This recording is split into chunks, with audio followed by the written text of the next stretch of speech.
Bienvenue dans l'émission La vérité de l'Évangile avec Andrew Wommack, un ministère d'enseignement qui se concentre sur l'amour et la grâce inconditionnelle de Dieu. Être ici à l'école biblique Caris m'apporte un sentiment d'accomplissement. Je reçois un enseignement qui peut réellement m'aider et aider les autres. J'ai beaucoup reçu, c'est merveilleux. Les gens ici et tous les instructeurs sont vraiment encourageants et édifiants. Et ils vous préparent pour le succès. Et maintenant, voilà Andrew. Bienvenue dans notre émission La vérité de l'Évangile. Aujourd'hui, je continue une série que j'ai commencée il y a une semaine au sujet de la puissance du partenariat. Au cours de cette première semaine, j'ai abordé beaucoup de questions vraiment importantes. Je n'ai pas le temps d'y revenir, je veux aborder d'autres sujets cette semaine, mais je tiens à vous redire à quel point il est important que vous mêliez la foi à vos dons. Il est dit dans Hébreux chapitre 4, verset 2, que la parole qui leur a été prêchée ne leur a pas profité, n'étant pas mêlée avec de la foi dans ceux qui l'entendirent. Et je crois vraiment que lorsqu'il s'agit de donner, le chrétien moyen d'aujourd'hui donne là où on le pousse, là où on le condamne, là où on le harcèle, là où on le supplie, là où on le touche émotionnellement. Et certaines de ces approches peuvent dans certains cas être profitables. Mais le fait est que la plupart des gens ne donnent pas avec foi, ils donnent émotionnellement. Ils donnent quand ils se sentent touchés par certaines choses.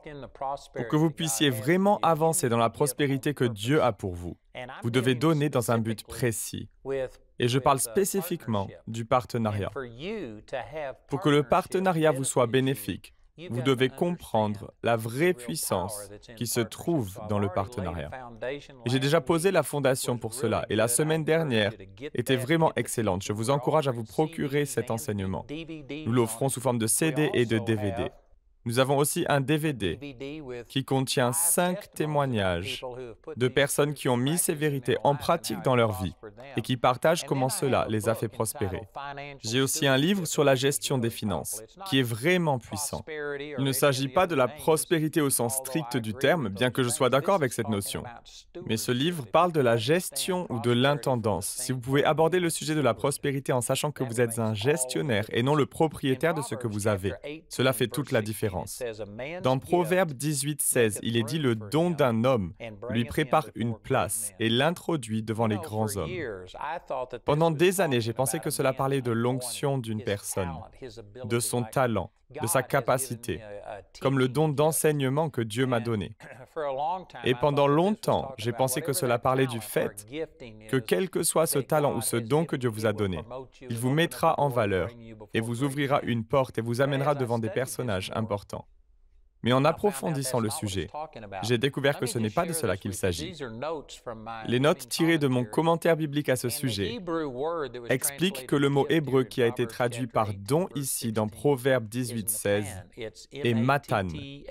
Ça s'appelle M-A-T-T-A-N. Et cela signifie un cadeau.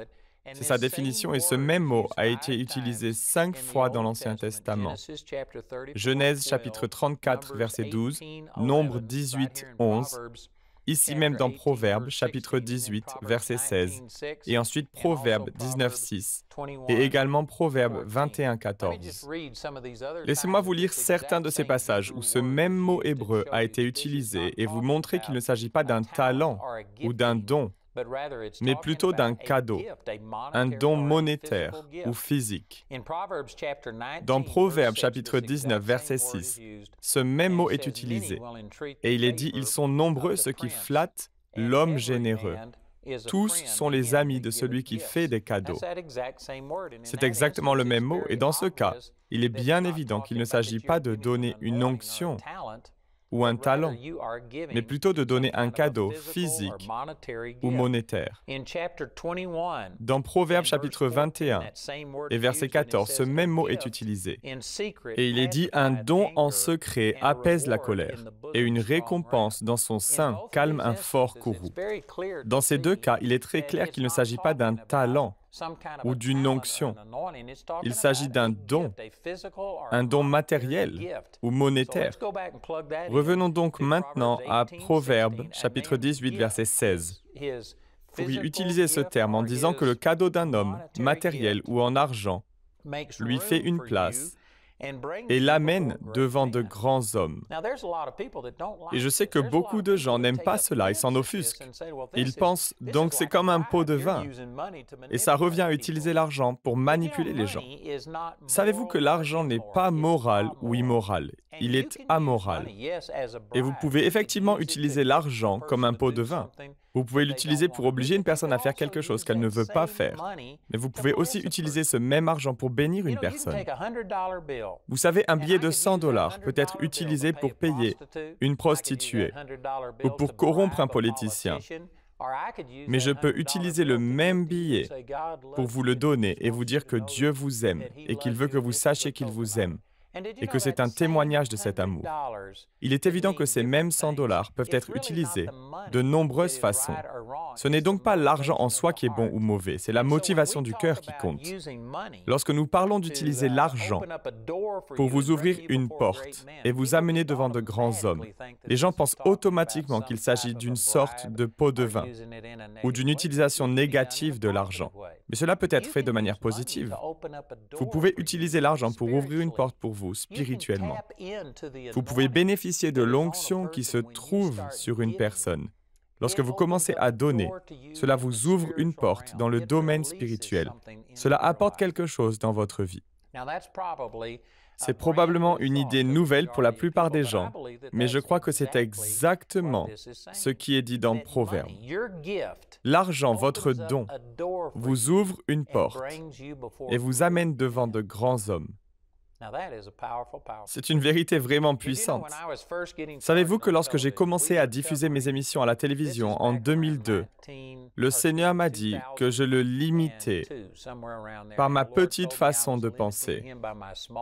Et donc en 2003, j'ai commencé à croire à une plus grande croissance. À cette époque, nous ne couvrions que 3% des chaînes de télévision américaines. Mais aujourd'hui, nous sommes partout dans le monde anglophone. Nous couvrons 11 fuseaux horaires en Russie. Je prêche en russe, je prêche en farsi, je prêche dans toutes sortes de langues.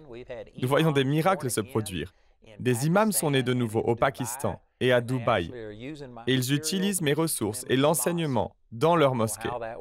Je ne sais pas comment c'est possible, mais Dieu soit loué, l'Évangile se répand. Ce que je veux dire, c'est que nous avons connu une croissance énorme. Et vous savez comment c'est arrivé? J'ai appliqué ce même principe, selon lequel le don d'un homme lui fera de la place et l'amènera devant de grands hommes. C'est à ce moment que j'ai eu la foi de faire progresser notre présence à la télévision en partant de 3% de couverture pour en arriver à notre présence actuelle des langues anglaises, russes, farsi et autres. Nous sommes maintenant présents partout dans le monde. Vous savez comment c'est arrivé? J'avais un de mes amis qui était plus avancé que moi dans le ministère de la télévision. Et il faisait confiance à Dieu pour aller sur Pax TV.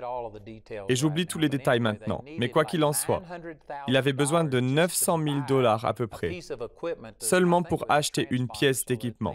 Je pense que c'était un émetteur pour pouvoir diffuser leur programme et ils avaient besoin de beaucoup d'argent pour le faire. Donc j'assistais à leur réunion où ils parlaient de cela. J'avais moi-même besoin de faire grandir mon ministère à la télévision. Et vous savez ce que j'ai fait? J'ai semé 3 000 $ par mois, ce qui en 2003 représentait beaucoup d'argent pour moi.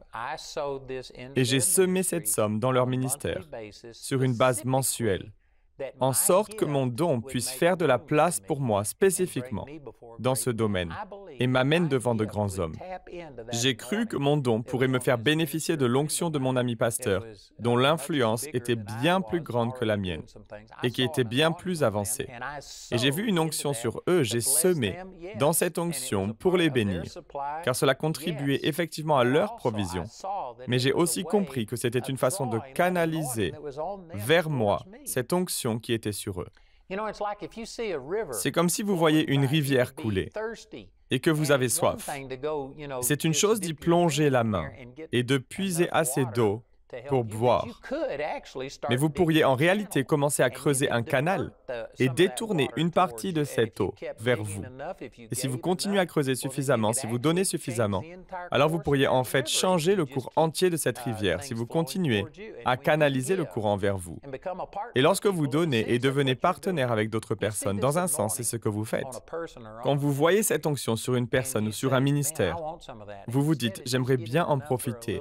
Et au lieu de recevoir juste assez pour une petite gorgée, vous pouvez en fait devenir partenaire avec eux. Et lorsque vous le faites, ce cadeau que vous donnez ouvre une porte. Il fait de la place pour vous et vous amène devant de grands hommes et il commence à diriger l'onction vers vous. Et c'est ce que j'ai fait. J'ai donné ces $3 000 par mois pour répondre aux besoins de cet autre pasteur. J'ai eu une autre opportunité des années plus tard, alors que je commençais à prospérer moi-même et à voir des choses se réaliser. Lorsqu'un autre ministère avait besoin de construire un bâtiment, nous commencions à construire ces bâtiments ici et au cours des 6 années et demie qui ont suivi, j'ai construit des bâtiments d'une valeur de $70 millions sur le campus de notre école biblique, sans contracter aucune dette. C'était en plus de nos dépenses courantes. Et je vous le dis, c'était impressionnant de voir l'aide de Dieu. Mais voulez-vous savoir un des moyens par lesquels je suis parvenu à ce résultat? J'avais un ami pasteur qui réalisait un projet de construction. Et ce que j'ai fait, c'est de lui donner $30 000. J'ai semé $30 000 que j'aurais pu utiliser ici. Et je les ai semés dans son programme de construction. Et j'ai fait cela un certain nombre de fois. Et je tiens à préciser que je ne l'ai pas seulement fait pour pouvoir recevoir. Je voulais aussi le bénir, bien sûr. Il y a plus de bonheur à donner qu'à recevoir, donc je ne dis pas que c'est la seule raison pour laquelle j'ai donné. Ce n'est pas la seule motivation de mon don. Mais j'ai compris que lorsque vous donnez, votre don fait de la place pour vous. Il ouvre quelque chose dans le monde spirituel qui permet à l'onction et à la bénédiction que vous voyez sur ce ministère de venir vers vous. Je suis conscient de cela et j'y crois. Et je l'ai utilisé de nombreuses fois. Je peux vous dire que lorsque vous donnez, et encore une fois, je définis le partenariat comme étant plus qu'un simple don, afin de recevoir des ressources dont vous avez besoin. Si par exemple, nous offrons un set de CD, et que nous disons que vous pouvez faire un don de n'importe quel montant, et nous suggérons un certain montant, il y aura beaucoup de gens qui ne donneront rien, et nous leur enverrons quand même les CD. Et pour aider ceux qui ne veulent pas donner l'impression d'abuser de nous, je leur dis qu'il y a 2 CD dans ce coffret et que nous en offrirons un à la fois, absolument gratuitement. Et beaucoup de gens écrivent et les reçoivent un par un. Ils ne reçoivent pas le coffret en plastique et d'autres avantages. Mais quoi qu'il en soit, nous mettons nos ressources à la disposition du public gratuitement. Et si tout ce que vous faites, c'est de donner pour couvrir le coût de ce que vous achetez, alors c'est bien, et c'est une bénédiction. Je le reçois et cela nous aide vraiment lorsque les gens donnent pour couvrir le coût du matériel qu'ils reçoivent. Mais je ne considère pas cela comme un partenariat. Le partenariat, c'est lorsque vous allez au-delà de ce qu'il vous en coûte pour obtenir les ressources pour vous-même. Par exemple, si vous allez dans une église et que vous recevez de leur ministère, s'ils vous apportent un bienfait quelconque et que vous déposez quelque chose dans l'offrande pour en quelque sorte leur donner un pourboire ou en échange de ce que vous avez reçu, je ne considère pas cela comme un partenariat. Le partenariat, c'est quand vous allez au-delà de ce qu'il en coûte pour que l'Évangile vous parvienne, pour que ces ressources vous parviennent et que vous commencez à permettre à cette église ou à ce ministère de donner et de soutenir les autres, de planter des églises à l'étranger, d'envoyer des missionnaires, de s'occuper des sans-abri et de réaliser d'autres œuvres.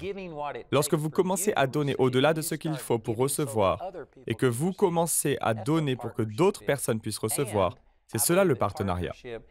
Et je crois que le partenariat doit être régulier. Parce que dans mon ministère, comme dans une église, c'est la même chose. Nos factures arrivent tous les mois.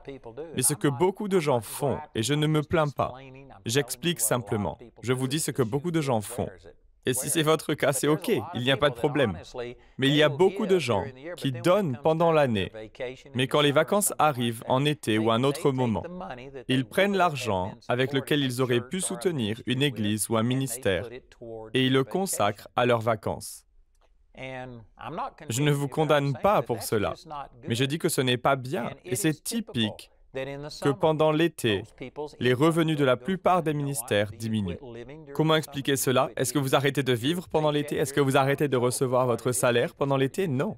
Mais ce qui se passe, c'est que les gens commencent à l'utiliser pour voyager et pour d'autres raisons. Et ils ne mettent pas le royaume de Dieu en premier. Pendant ce temps, les factures de l'Église ou du ministère continuent d'arriver chaque mois, en été comme pendant l'année, tout comme en hiver, en automne et tous les autres mois. Les partenaires sont des personnes qui ne donnent pas seulement de temps en temps, de manière occasionnelle. Ils ne donnent pas de manière émotionnelle non plus, ou seulement pour couvrir leurs dépenses. Ce sont des personnes qui donnent au-delà du coût de ce qu'elles reçoivent. Ce sont des donneurs réguliers, délibérés et intentionnels. Et lorsque vous donnez de cette manière, votre don fait de la place pour vous et vous amène devant de grands hommes. Il y a quelque chose de spirituel qui se produit lorsque vous devenez partenaire d'un ministère. Je voudrais juste m'attarder quelques instants sur le côté négatif de la chose, ce qui est dit dans 1 Timothée, chapitre 5, au verset 22. « N'impose les mains à personne avec précipitation et ne participe pas au péché d'autrui. Toi-même conserve-toi pur. » Dans ce cas, c'est Paul qui s'adresse à Timothée et quand il dit de ne pas imposer soudainement les mains à quelqu'un, il s'agit de l'ordination. Vous n'ordonnez pas et n'imposez pas les mains sur une personne. Vous ne la consacrez pas pour le ministère soudainement. Parce que si vous le faites, et disons par exemple que cette personne commence à donner une mauvaise réputation à l'Évangile, ou à voler de l'argent, ou à pratiquer l'adultère, ou tout autre péché, vous devenez partie prenante de ces péchés. En d'autres termes, il y a quelque chose de spirituel dans l'ordination qui va bien au-delà de la simple imposition des mains sur une personne. Vous savez, mon père était le président des diacres de l'Église baptiste dans laquelle j'ai grandi. Et je me souviens qu'enfant, je regardais quand ils ordonnaient quelqu'un à la diaconie, ou à un poste de pasteur ou toute autre fonction. Ils faisaient venir cette personne qui s'agenouillait, puis ils l'entouraient, lui imposaient les mains et prier pour elle. Pour moi, ce n'était qu'un symbole. Je ne réalisais pas qu'il se passait vraiment quelque chose. Mais en grandissant, et je ne vais pas prendre le temps de vous montrer ces versets, mais lorsque vous imposez les mains aux gens, quelque chose se passe dans le monde spirituel. Paul a dit à Timothée, c'est pourquoi je te le rappelle, ranime la flamme du don de Dieu, que tu as reçu lorsque j'ai posé mes mains sur toi. Lorsque vous imposez les mains à quelqu'un, il se passe quelque chose de spirituel, bien au-delà du simple geste physique. Vous transmettez des dons spirituellement. Un diplômé de notre école biblique qui s'appelait Leland Shores est allé en Ouganda où il a servi et a vraiment fait démarrer notre ministère là-bas. Et c'est moi qui ai ordonné Leland dans le ministère. Et je me souviens que lorsque nous lui avons imposé les mains, nous avons prophétisé sur lui. Et je me souviens avoir dit, tu vas faire une grande différence dans ce pays. Tu vas rencontrer le président et la première dame de l'Ouganda. Et nous avions prophétisé cela et déclaré la faveur de Dieu à son égard. Et il se trouve que j'étais avec lui lorsqu'il a rencontré le président Museveni et sa femme. Et ils m'ont salué, et je leur ai parlé brièvement, puis j'ai présenté Leland. Et dès que j'ai présenté Leland, toute leur attention s'est tournée vers lui. Et ils ont été vraiment conquis par lui. Ils avaient prévu une entrevue de 15 minutes. Nous avons fini par rester plus de 45 minutes à nous entretenir avec eux. Et c'est parce qu'ils ont vraiment beaucoup apprécié Leland. Ils se sont épris de lui. Et la première dame a dit que si elle pouvait l'aider d'une manière ou d'une autre, elle souhaitait pouvoir le faire. Depuis, Leland est parti rejoindre le Seigneur, mais le travail qu'il a commencé en Ouganda est florissant. Et nous atteignons maintenant des millions de personnes en Ouganda. Nous avons aussi foré des puits, nous avons fait beaucoup de choses pour aider les gens et tout cela est arrivé parce que nous avons imposé les mains à cet homme et qu'il a reçu une onction, un don dans le domaine spirituel. Et j'ai pu voir de mes propres yeux la faveur de Dieu qui est venue sur lui et qui a fait que le président et la première dame ont tout simplement été attirés par lui. Et tout cela est venu par l'imposition des mains.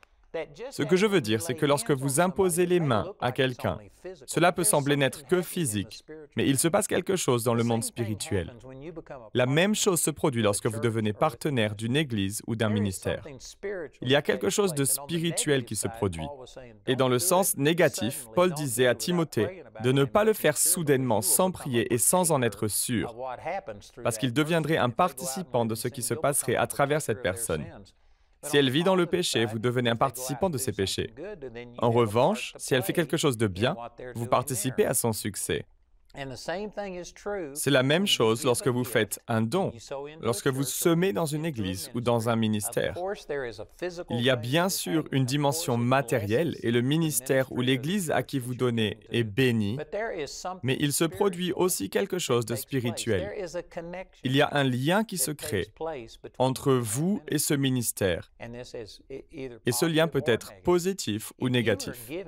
Si vous donnez à des individus qui ne vous nourrissent pas vraiment, qui sont des experts en collecte de fonds, des solliciteurs et des manipulateurs, et qui utilisent ensuite cet argent à mauvais escient, et s'ils ne prêchent pas vraiment l'Évangile, alors vous venez de vous exposer en partie à ce même esprit, à cette même influence qui est en eux. En revanche, du côté positif, si vous devenez partenaire d'un ministère fructueux pour le Seigneur, lorsque vous donnez, il se passe quelque chose de spirituel. Cela vous ouvre une porte, cela fait de la place pour vous et vous amène devant de grands hommes. Cela vous fera prospérer. Et vous devez y croire lorsque vous vous engagez dans un partenariat. Vous devez vous attendre à ce que l'onction qui est sur cette Église ou ce ministère coule vers vous. Vous savez, je dis tout le temps à nos étudiants, s'ils sont évangélistes, allez trouver un évangéliste dont vous croyez vraiment que ce qu'il fait est loin de Dieu et semez dans ce ministère. Semez là où vous voulez aller. Si vous voulez devenir un évangéliste, trouvez un évangéliste et semez dans son ministère et commencez à participer à cette onction et à cette bénédiction qui est sur lui. Si vous voulez enseigner, trouvez un enseignant et commencez à semer dans ce ministère. Si vous voulez être un pasteur, trouvez une bonne église et semez dans ce ministère et vous commencerez à récolter. Je sais que cela paraît très simple, mais la plupart des gens ne pensent pas de cette façon.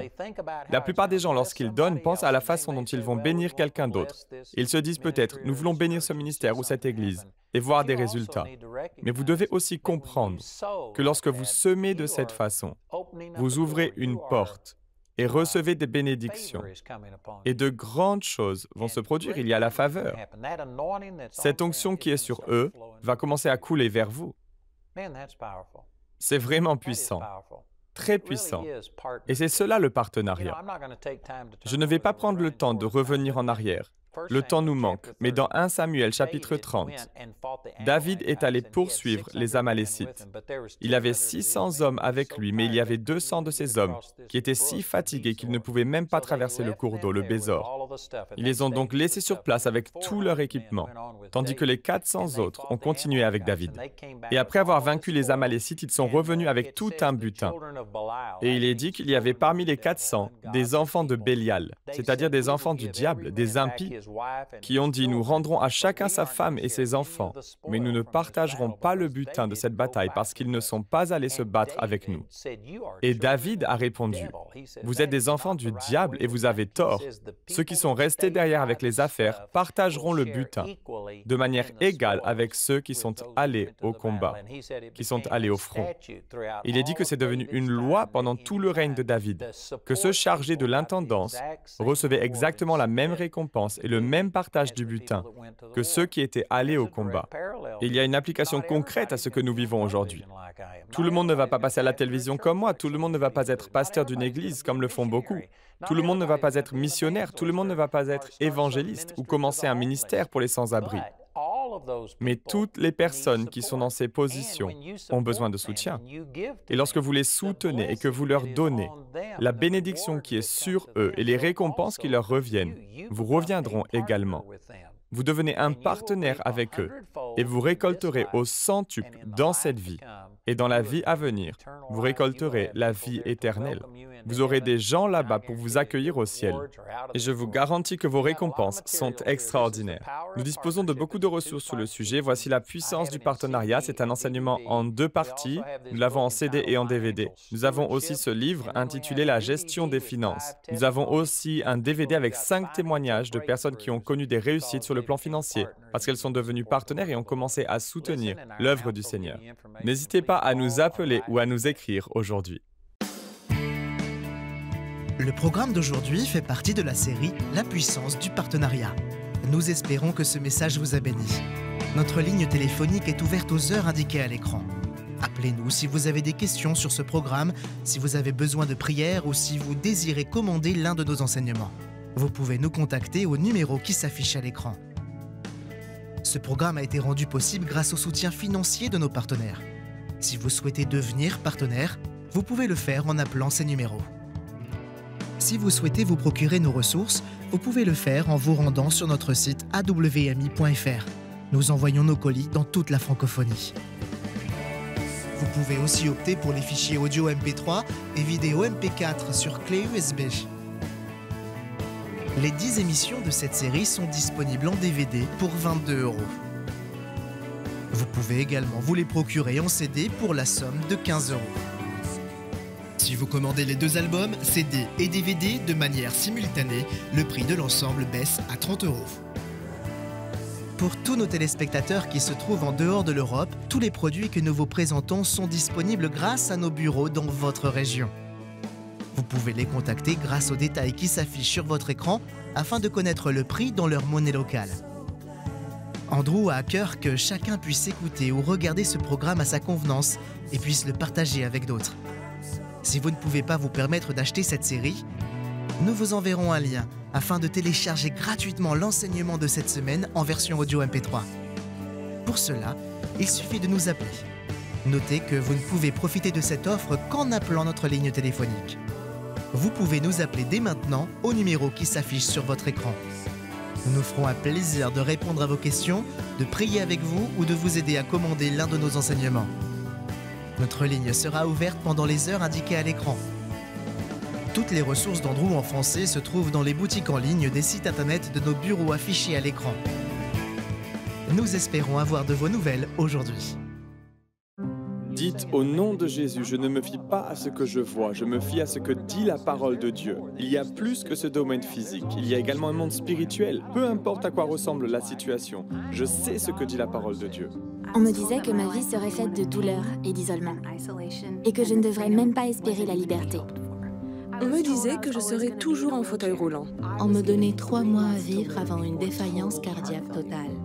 On me disait que je ne serais jamais guérie de la fibromyalgie. J'ai fait des allers-retours aux urgences et j'ai dépensé plus de 300 000 $ pour trouver un remède. Tout cela en vain. J'étais sur le point d'abandonner quand j'ai découvert Andrew Wommack à la télévision. Et Andrew m'a montré pour la première fois que par les meurtrissures de Jésus, j'étais déjà guérie.